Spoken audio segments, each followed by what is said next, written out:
Alright everyone, it's time for the Occult video number 389. Magic is really real. Now, this doesn't mean that anything under the broad header of magic has to, of course, be factual, logical, reasonable, or anything like that. For example, we could tie religion and magic together in the loosest sense under the banner of spirituality and non-mundane belief. Human experiences that go beyond, what would be considered the scientifically applicable, like the day-to-day sort of things you can observe and so forth in the direct sense. Like, if you stop eating, you starve to death or something. It's kind of a universal fact. Eventually you'll croak because you're too malnourished and you don't have the energy to maintain homeostasis or something like that. I believe in literal magic. I've had experiences, I've talked about some of them, but it bears a refreshing course for people that aren't aware, in my lifetime that go beyond the mundane, and not always involving being intoxicated on any substance either. Of course, for a few years there I was a psychonaut. When I was quite young, I saw a demon. It's identified as the demon Stolas. Yes, the same one from Hell of a Boss, a series that's very much enjoyable, by the way, if you don't mind a lot of blasphemy and sexual references, that is. And drugs, and quite a bit of animated gore and violence, and totally random off-the-wall shit that sometimes doesn't even make sense according to its own canonical flow, but it's fun anyway. I'm enjoying it very much, and there's a new episode soon. Yes, I've literally seen this entity. Now, that doesn't mean that the Ars Goetia is fully accurate. You can actually summon demons using this magical seal, and this magical circle, and this magic wand, and stuff. Well, you can try those rituals for yourself, if you should choose to do so.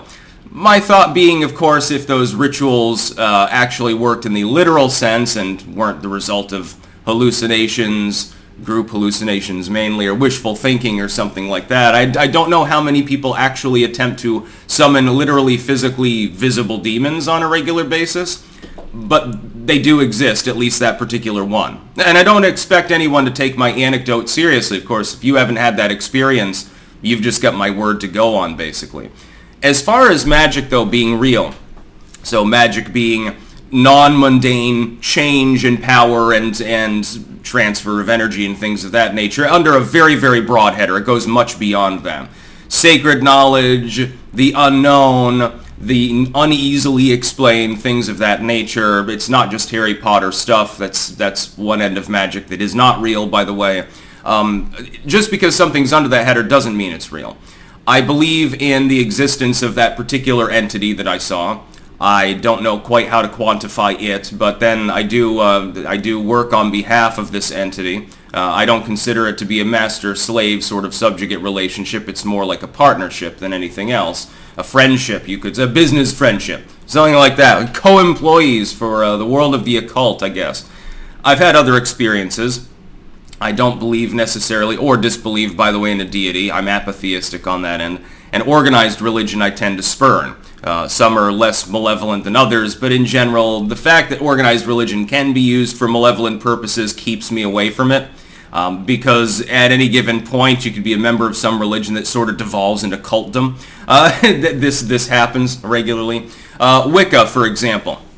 Wicca as a religion, semi-organized, generally speaking, isn't really malevolent, although the people that tend to practice it, they tend to come from a certain socio-political subtype of personality that I don't necessarily get along with a lot, so I probably wouldn't be welcomed at the naked priestess dance in the coven, for example, which is fine.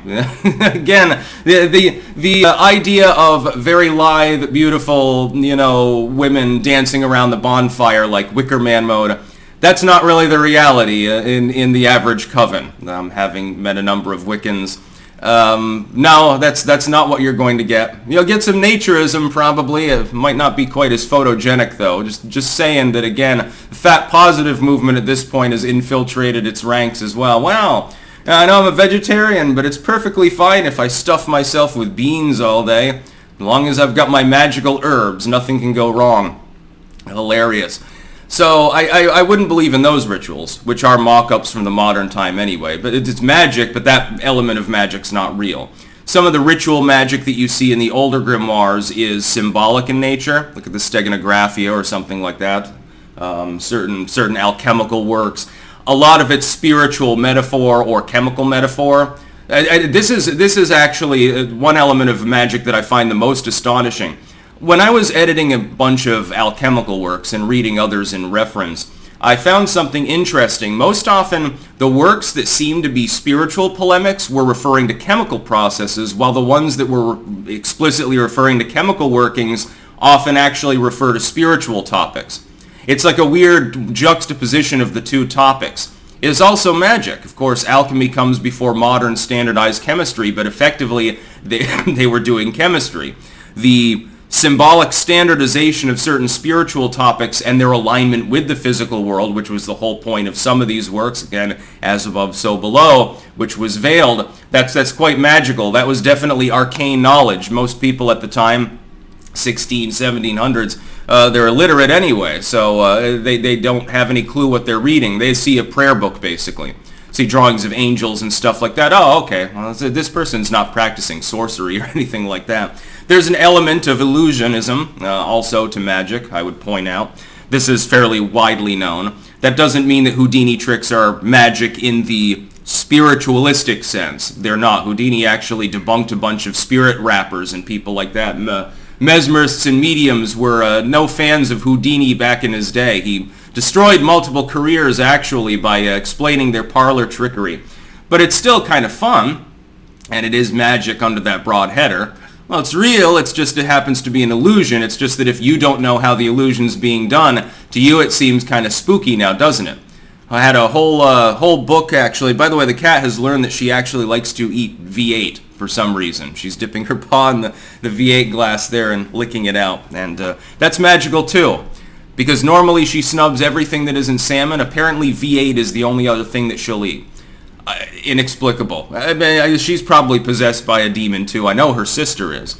Magic, though, is really real. The ability to change things through non-mundane means is real. Memetics ties into this probably more than anything else in the occult modern sense because of the nature of linguistics being as it is. It's a sort of semi-unexplained, rather secretive thing that not a whole lot of people know about. They engage in memetic language all the time, but they don't know how to control that memetic language because they don't have a full understanding of the topic. Again, bizarre. I lost my train of thought. The cat is literally eating V8 off of its paws at the moment. I think that's proof of magic enough now, isn't it? That's about all. Peace out.